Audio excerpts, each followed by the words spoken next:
Hey, I'm interested in doing some stand-up comedy. I'm just starting to get into it. I know I have a long way to go, but it's always been a thought of mine. Always enjoyed making people laugh. Always enjoyed having a good time and saying things that just most people wouldn't say. So I'm going to start working on some material. I'm watching a lot of shows, a lot of comedy shows that I want to try to get on eventually. And that's about it. Let me tell you a story about how when I was a kid, I used to have to ride around in the back seat of my parents' car. And I don't know if any of you are old enough to, well, some of you are, but there used to be a thing called a handkerchief back in the 70s and maybe 60s, maybe even back as far as the 50s, I'm not sure. Well, my father carried one as I was a kid. And you know, they'd put you in the back seat and we'd say, hey, we're going to go to the store. They put you in the back seat. They put you back there. No car seats at the time. You know, they didn't care what happened to you. You could just fall out the door and they'd pick you back up. But that was then. So when he has this this hand towel, which my honest opinion is the 70s version of the WAP towel.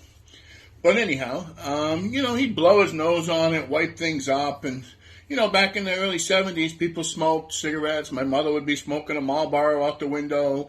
My father would be driving the car, blowing his nose on the handkerchief, and then they'd say, hey, you want a piece of candy? No, I don't want a piece of candy. Are you sure? Would you like a piece of chocolate? No. Why not?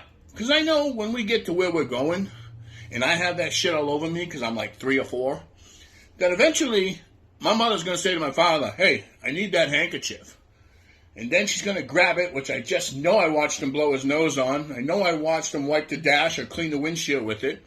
And then my mother's going to take it and she's going to spit on it with that Marlboro she just had, the smoke breath, and then she's going to try to clean me up so I can go in a place. Maybe some of you remember there was a place called Mammoth Mart. So we'd go inside Mammoth Mart and then I would go hide in the clothes rack so they couldn't find me.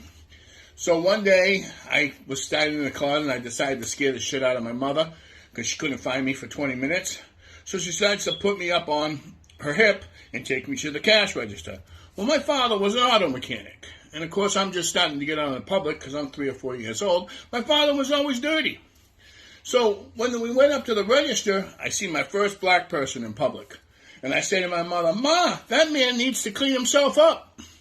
Well, it didn't go over very well. My mother said, shh. And I said, no, he's dirty. He's dirty. Well, needless to say, probably wasn't the best place to say it. But I'm working on some more stuff, and eventually I'm going to have enough stuff to make everybody laugh. But I started out with going back to my childhood, and I do have more. Appreciate it, and thank you.